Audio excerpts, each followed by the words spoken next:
With 2023 officially in the books, let's look at some ideal targets and who's available in free agency at offensive and defensive tackle.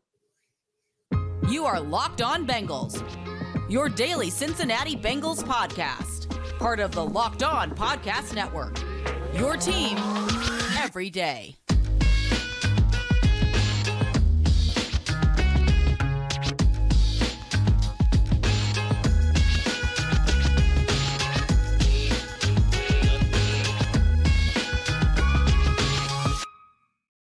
What up, Bengals fans, and welcome to another episode of the Locked On Bengals podcast. I'm your host, Jake Lisco. He's your host, James Rapine. Today, we dive into a couple of positions in free agency, taking a look at who's available, at least who the top guys available are, and who some of the better fits might be for the Cincinnati Bengals at right tackle and at defensive tackle. Two positions we'll surely be talking about quite a bit between now and that first week of the new league year. You can find this podcast on YouTube, anywhere you get your podcast. Become an everydayer by subscribing, not missing an episode. We appreciate all of you who do those things. Really helps out the podcast. And if you're really interested in getting involved with James and myself in the Locked On Bengals podcast community, you can join the insider community at joinsubtext.com/LockedOnBengals, where you'll be able to text directly with James and myself and get first looks at some insider takes and breaking news sorts of things that we'll put out through that avenue. Today's episode brought to you by FanDuel. Make every moment more and get $150 in bonus bets with any winning $5 bet at FanDuel.com/LockedOn. James, as we take a look at some free agent targets, we start with an offensive tackle hitting free agency who is pandering to Bengals fans on social media a little bit, perhaps. What do you make of Jermaine Illuminor's recent social media takes that seem to point towards Cincinnati?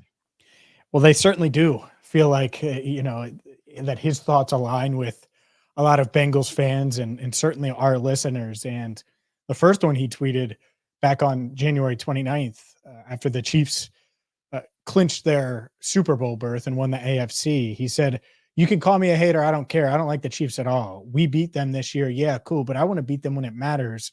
Don't care who comments on this, players, fans. I don't care. Congrats to them for making another Super Bowl. But I hope I get the opportunity to beat you when it matters."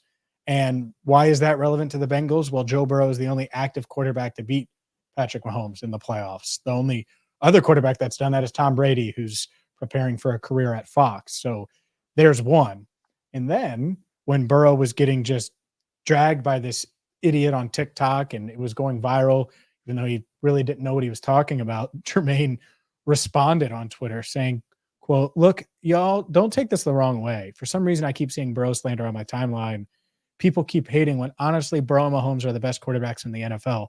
Also, he completely turned the franchise around, but I guess when you're nice AF to people, forget about the bad times. Or when you're nice as AF, people forget about the bad times. Also, the whole system QB thing is stupid. Stop it." Point is, Jermaine Illuminor could easily, at least logically, fit in with you right now listening or watching. If you hate the Chiefs, most Bengals fans do. It's the best rivalry in the NFL for my money.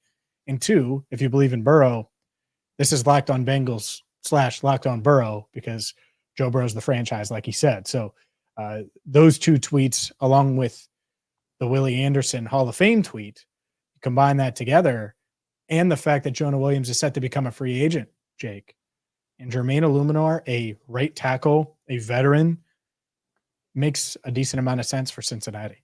The guy that we talked about last year is a potential target before, of course, they go out and sign Orlando Brown to play left tackle, a guy we talked about as a guy that would fit from a budgetary perspective, a guy who seemed to be having a relatively late, because he was 28, breakout year where he took a big step up as he got a lot of playing time for the Raiders in 2022 and continued, for the most part, more or less, that level of play in 2023. The PFF grade down a little bit, but still acquitting himself as a slightly above average tackle, has played, I believe, both sides. And the Willie Anderson tweet, like you mentioned, Willie is one of the best right tackles to ever play the game. The committee needs to stop playing. He belongs in Canton. This was after the award ceremony on February 9th when the 5 guys who made the Hall of Fame, the 10 guys who didn't make the Hall of Fame were announced out of the modern class. And so Illuminor, you got the Joe Burrow stuff.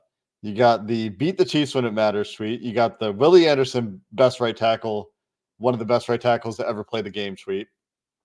Clearly open to the idea of playing for Cincinnati. Clearly some respect for the organization in Cincinnati, holds Joe Burrow in high esteem, and obviously knows the history.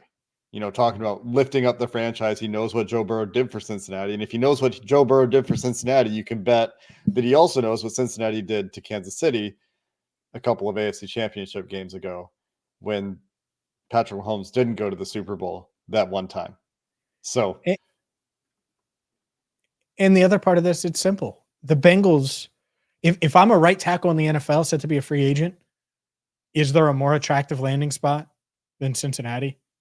I don't know. I'm not studying every single right tackle and who's going to potentially hit free agency among these contending teams. Jawan Taylor's in Kansas City, so that's not happening for Jermaine Illuminor. He just said he wants to beat Kansas City.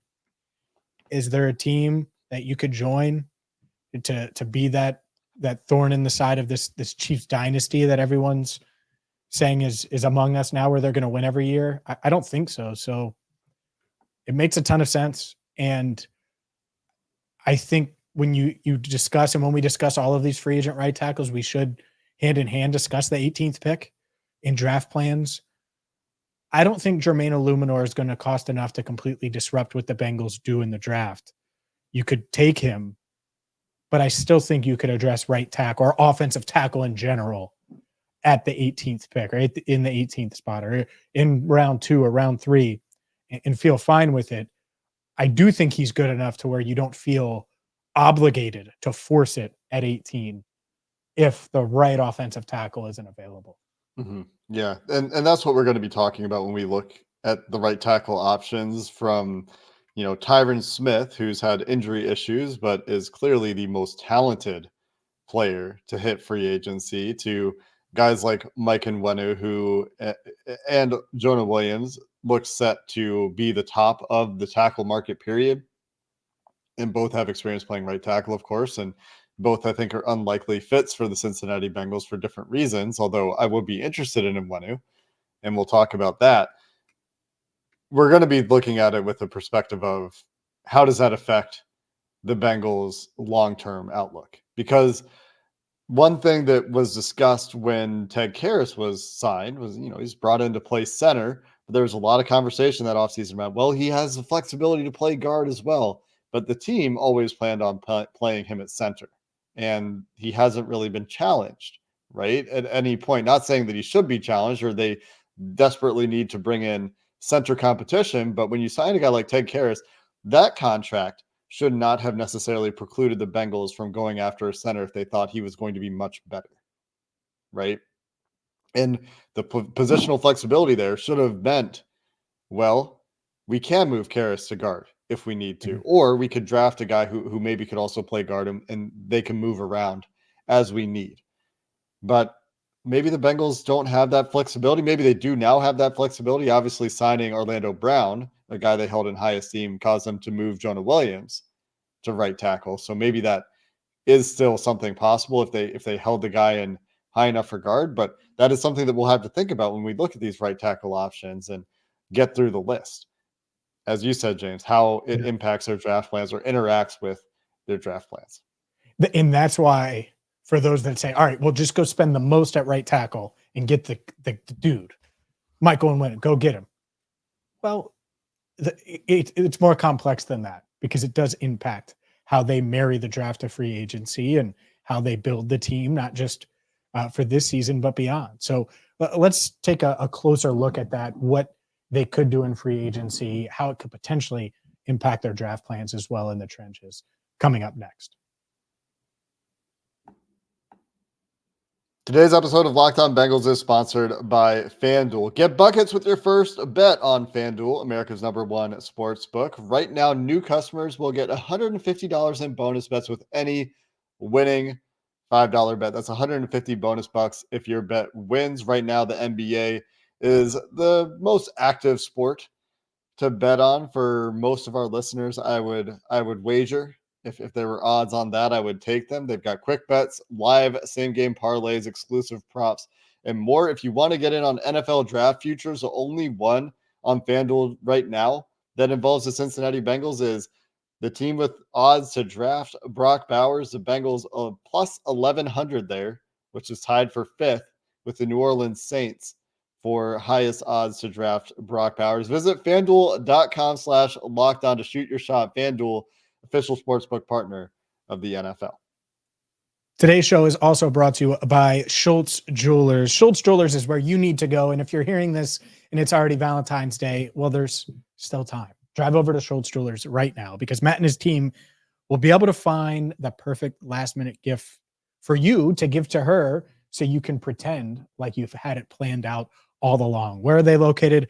They're at 2202 Dixie Highway in Fort Mitchell, just 5 minutes from the bridge into Kentucky. And they have everything from lab-grown diamonds to, well, let's just put it out there. For the planners out there that already have their Valentine's Day gifts, if you're looking for that perfect diamond for her to pop the question later this year, well, you can find that and they can put together that custom piece for you. Matt is a diehard Bengals fan. We are big fans of Schultz Jewelers and you will be too. All you have to do is go to Schultz Jewelers or SchultzDiamonds.com or check out Schultz Jewelers again at 2202 Dixie Highway in Fort Mitchell. We know the Bengals strive for perfection. Schultz Jewelers does too, because when it has to be perfect, it has to be Schultz Jewelers.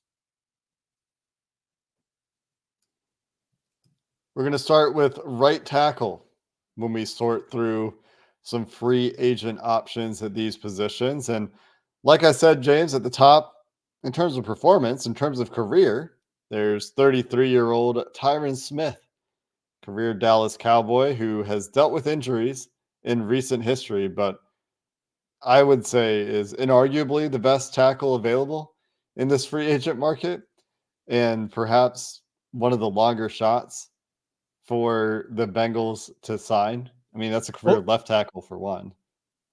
And that's the element that would be surprising. If you're Tyron Smith at this stage, you're switching spots, left tackle still premium. So that's my hang up.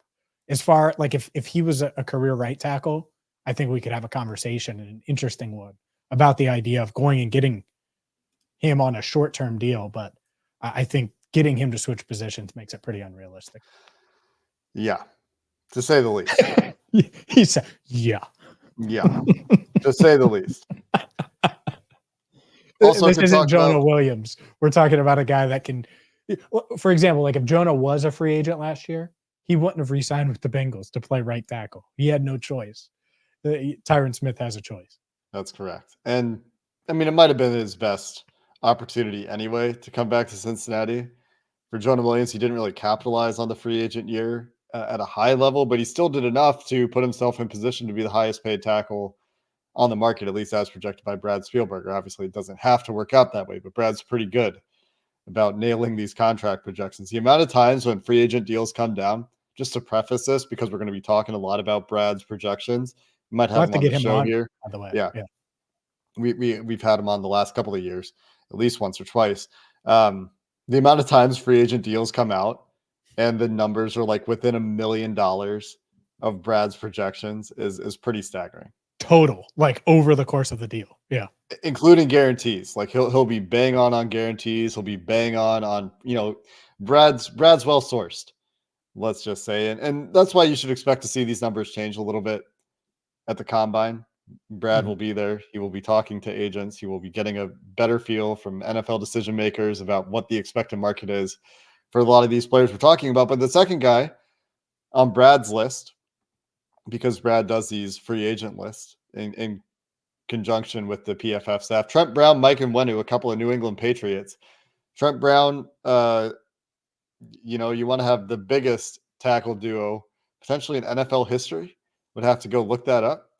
Trent Brown would be your guy. And if you wanted that position flexibility in the younger guy, 26-year-old Mike Nwenu, with experience at a lot of positions along the offensive line, Mike Nwenu would be your guy. But this goes back to our conversation in the first segment, James, about changing your plans and kind of pigeonholing yourself. something you said before we started recording. If the Bengals sign Mike Onwenu, what would be their willingness to draft, say, a Latham, a Mims, a Guyton, whatever your tackle of choice is, say Olu Fashanu is available, and move Onwenu to left guard? Mhm. What would be their willingness to do that? What does history tell us? They probably wouldn't be, because he's going to cost a lot of money, assuming his market is what we expect it to be and project it to be. The path to signing Onwenu is looking at these tackles, looking at the market at the combine, realizing who you'd target, who you wouldn't, and saying, they're not going to be there, whoever it is, because I don't think everyone just throws out all these names. The Bengals won't be in on all of these offensive tackles that are projected to go round one. And what I mean by in on, as in willing to take them at 18. They just won't be. And it's happened year after year where there's guys that we discuss that they don't view that way. And some of those guys end up being good and some don't. And so it's not that they're right or wrong, but it's not like the list is the same as just offensive tackles in the 2024 class that are going to go in the first round. So could they view it and say, well, let's go get Onwenu because he's going to be better than whatever's there at 18? Fine, if they view it that way. But if they do view it that way, could you imagine if they were able to get Jackson Powers Johnson at 18? And what this offensive line would be like if Onwenu and JPJ were just inserted into an offensive line room that has 4 starters as of now that we think are probably going to start, whether we like it or not with some of them. So, yeah, I think that's what would be interesting, is maybe they look at it and they say, hey, we like JPJ. We think there'll be multiple corners there that we like, and maybe a defensive tackle that we like. And maybe Brock Bowers. And maybe Brock Bowers. Let's go spend on right tackle and just be good there. If they view it that way, I won't criticize them, but I would be surprised if they look at their projections and don't expect at least one tackle to potentially be there, at least realistically be there, that they could take at 18 and think is worthy of the pick when they're done with all of their evaluations. Obviously, we're early in the process.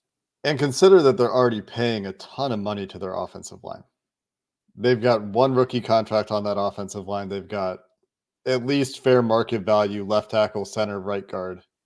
And last year they were paying Jonah Williams on the franchise or on the 5th-year option, which is not particularly cheap. It's cheap compared to a free agent deal. So maybe the increase isn't that significant, but they were already paying their offensive line a ton last year. And if they're adding a franchise tag, say for T. Higgins, how does that impact how much they're willing to spend at right tackle in a draft that is expected to be loaded at tackle? At the same time, Karras drops off after next year. So, or after this year, if you want to look at it that way too. Just throwing that out there. Right. And at the same time, like, would you go get a guy like Josh Nijman from Green Bay, who is coming off a RFA year, didn't play all that much for Green Bay in 2023, didn't play all that well for Green Bay at times, was a very up and down player, but would be cheap and would probably put you in a position where you would really want to have a starting tackle, or, a guy like George Fant, or a guy like Chuck Okorafor, who Pittsburgh released, where you're signing them to be a backup as opposed to signing a guy like Luminor, who we talked about in the first segment, who could come in, be a viable starter, be a bridge kind of player. Talk about bridge quarterbacks. He'd be a bridge tackle for a guy that you potentially could still draft in the first round. You probably want to stay flexible if you're the Bengals from a financial perspective and from the draft perspective. But that's where you talk about it from your angle, James, what you were just saying, where they could make a determination that's like, you know what, let's put ourselves in a spot where we can go a different direction in the first round. And that's where they would spend, probably twice as much at least on a guy that they would be expecting to start. Sure. And that's the balance. And the other part of it is, again, you don't know what's going to happen with the first 17 picks. And that's something that they have to figure out and discuss as of right now. They are starting to discuss it now. They don't have all the information yet, but that's something that they obviously have to look at and put together a plan and tweak the plan as they go along. Let's and we'll spend a ton of time on right tackle, but let's look at probably their biggest need, because I think they need multiple, not just one starter, but potentially multiple starters unless they bring back DJ Reader, and that's defensive tackle. We will do that coming up next. Passion, drive, and patience. What brings home the winning trophy is also what keeps your ride or die alive. eBay Motors has everything you need to maintain your vehicle and level it up to peak performance, from superchargers, roof racks, exhaust kits, LED headlights, and more. Whether you're into speed, power, or style, eBay Motors has got you covered. With over 122 million parts for your number one ride or die, you'll always find exactly what you're looking for. And with eBay Guaranteed Fit, your part is guaranteed to fit your ride the first time, every time, or your money back. Because with eBay Motors, you're burning rubber, not cash. With all the parts you need at the prices you want, it's easy to turn your car into the MVP and bring home the win with eBay Motors. Keep your ride or die alive at ebaymotors.com. Eligible items only. Exclusions apply. eBay Guaranteed Fit only available to U.S. customers.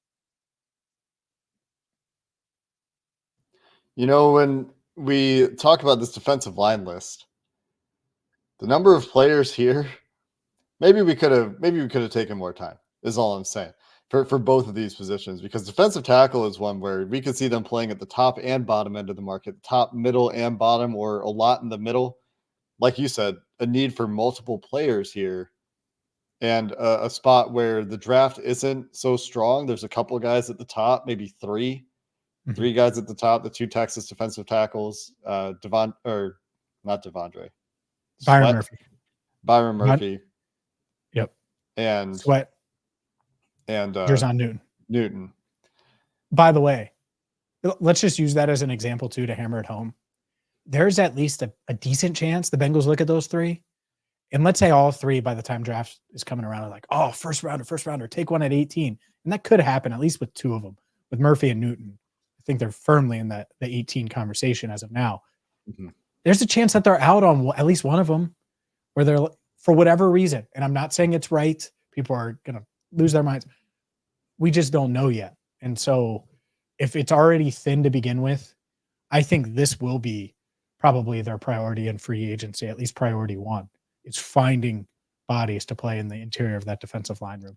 We know, based on their recent history, that they probably wouldn't draft either of those potential first-round guys, because they don't seem to want another Geno Atkins. At least since they drafted Geno Atkins, they haven't drafted anyone with a similar profile, to various degrees of annoyance that have been building for me over the years. Grady Jarrett was one that obviously everyone talked about is making that pick, and that was a while ago now, obviously. Maurice Hurst was one that had some medicals, but kind of fit the profile. He's a free agent this offseason, by the way. So, and he was good. I mean, he's still limited by, he can't stay healthy, but he was good for the Browns, and he still has that upside, that juice. I would absolutely sign Maurice Hurst for what I would expect him to get. And by the way, this is like our trench primer. We're going to spend so much time on right tackle and defensive tackle. If you're looking for it, you've come to the right place. So this is just the start. Plenty of time, Jake.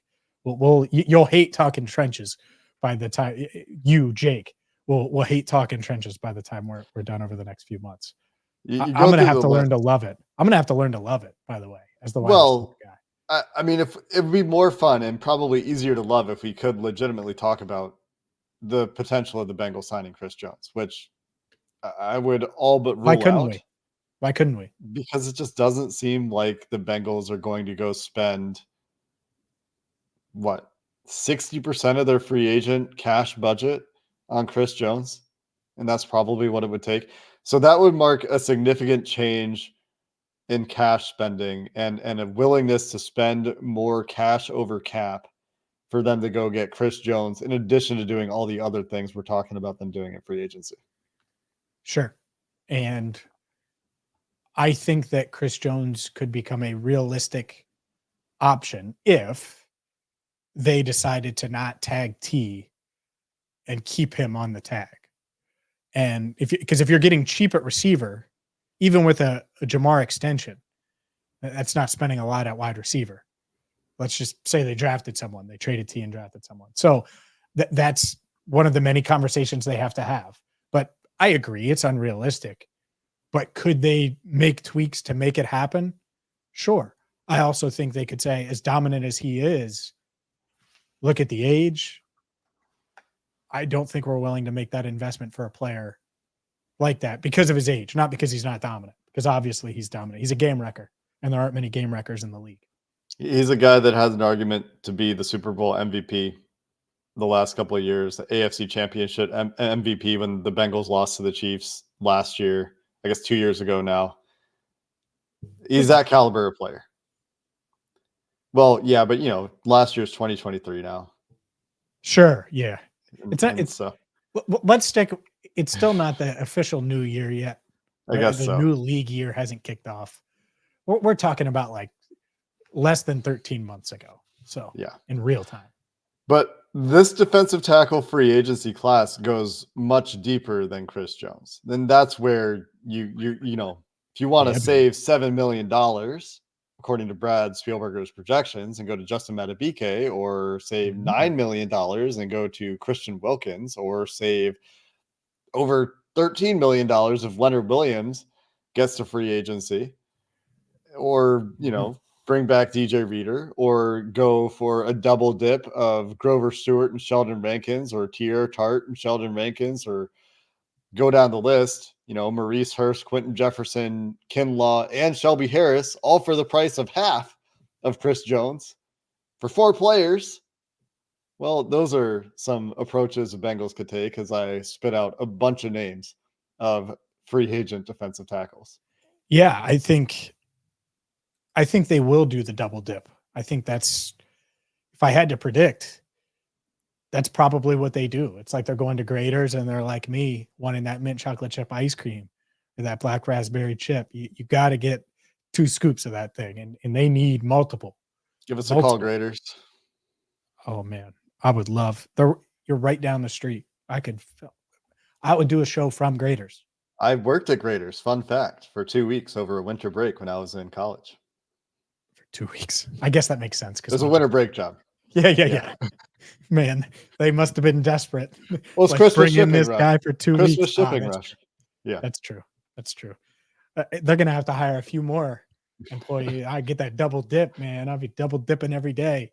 Anyways, people are gonna clip this and use it in different ways. Point is they need multiple guys, and I think that's honestly as good of an argument as any for why they probably won't go after Chris Jones. It doesn't mean they won't go after one of these big names, but Jones is probably going to command more than any of the other defensive tackles, of course. But it could be like Madubuike plus another quality starting defensive tackle. That's the type of money he could get. If you were to go by Brad's projections, you could get Madubuike and Daquan Jones, or Madubuike and almost Sheldon Rankins. And you still, like, you could do, according to his projections, Leonard Williams and Sheldon Rankins for less APY than one Chris Jones, who he has projected at $30 million per year.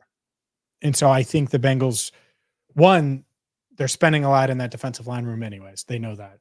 But they probably think, all right, we got to get younger. We got to bolster the pass rush on the interior. How do we do that?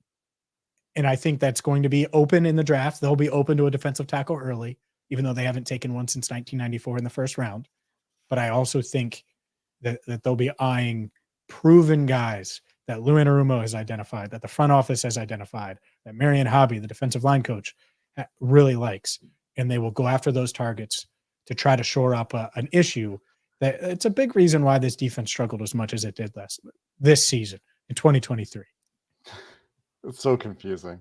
We're in that weird in between, right now, no doubt. Yeah, DJ Reader, another name that we will continue to talk about. They will probably have more information on his recovery than anyone else, at least until free agency, and then it will become more publicized. But Reader has been one of the best interior defensive linemen in the NFL over the last 2 years when he's been on the field for the Cincinnati Bengals. He's dealt with injuries. He's coming off another quad tear. This one apparently is not as bad as the previous one that he suffered. It was later in the season, however. And so without really knowing where his recovery is, knowing that he's going into his age 30 season, that does complicate things from the Bengals perspective. I would love to have DJ Reader back in Cincinnati. The projection for him right now, 15.25 million per year, just about half of what Chris Jones is projected to make. And you bring Reader back, you pair him with Hill, then they're probably not playing very much in the rest of this market at high dollar numbers, but you're talking, can they get Maurice Hurst? Not that they seem interested, to be honest, but can they get Maurice Hurst on his next cheap deal as a rotational guy? Can they get Shelby Harris on a 1-year deal and find Do you those think 1-year Reader's getting deals? 15 million? I don't know. I mean, Brad would know better than I would, is all I'm saying. I don't think he's adjusted it since the injury. He has, I think, but he also has a caveat written in there that says we'll find out hopefully a little bit more about where he's at in his recovery, and then we'll see where this number goes. The Bengals aren't paying him 15 million per. I'll just write it down. They're more likely to extend T for 25 than they are pay Reader 15 million per for 3 years. My point is just that even if they did, not you, I'm not even saying you. I'm just preparing our listeners because that's fine. That's not. My point is just that even if they did, compared to a Matabike or a Christian Wilkins, they could get Reader plus a guy for the same money per year, according to Brad's projections. Sure. Yeah. I think the path for Reader is, if he's going to get that, is he needs like the next Bengals, whatever team that is from 2020, to be like, man, this is a culture setter. He's going to come in. He's worth the money, even though there's the injury question. I don't think the Bengals would commit to that until he's like out there. I mean, that's a lot of money. I don't know if they would have done it pre-injury. I don't know if DJ Reader's market is going to go particularly quickly with the injury. It might not. It might not, especially if that's the hope, like money-wise. Especially if there's and I don't know. That's just sure. We're early in the process. Really and the injury is a big question, but this is a year to sign Shelby Harris or that kind of player. The early 30s veteran who's still playing at a high level, who can be a rotational player for you, who shouldn't break the bank. Brad's projecting Shelby Harris at $3 million per year. I'd be all over that as a third guy, hopefully in the interior defensive line rotation. He'd be their best third guy in quite a while, feels like, where they've been able to piece it together with Josh Tupou and Zach Carter over the last couple of years. But Shelby Harris is a step or two or three above those guys, depending on which guy you're talking about and which year you're talking about them. So this is a year, I think, for them to play in that part of the free agent market as well. Yeah, I agree. And I think they will. I think they're going to have to add multiple guys there. And I would be surprised. I would put the over under at 3.5 if I had to look at how many veteran free agent, like noteworthy veteran free agents that are going to get playing time, they sign between defensive tackle and right tackle, because I think three is a minimum. And after that, 3.5 would be too much for just defensive. Yeah. But could they sign 3 with a couple rotational pieces? And maybe I could see that. So, and Reader could be one of those guys. I just don't think it'll be at 3 years, 45. They could do some of that with some of the lower end of the market guys, and then they might not all make the team. You could see that sort of thing as well. No doubt. There's so many interior defensive line free agents this year. There will certainly be some that we haven't talked about. Jonah Williams, the defensive tackle, also a free agent, by the way, if the Bengals want to keep Jonah Williams on the team. Didn't mention, Tim Settle, Sebastian Joseph Day, who we talked about during the season, Taven Bryan, some of the other kind of guys that you wouldn't expect to command a ton of money. Daquan Jones coming off an injury, I believe. Raekwon Davis. There's a lot of guys, is my point, at defensive tackle that we'll talk about as the free agency process continues, as we get into some offseason planning, as we get into our free agent tiering. But that's going to do it for this episode of the Locked On Bengals podcast. Until next time, thanks for listening. Hoo day, and have a good one.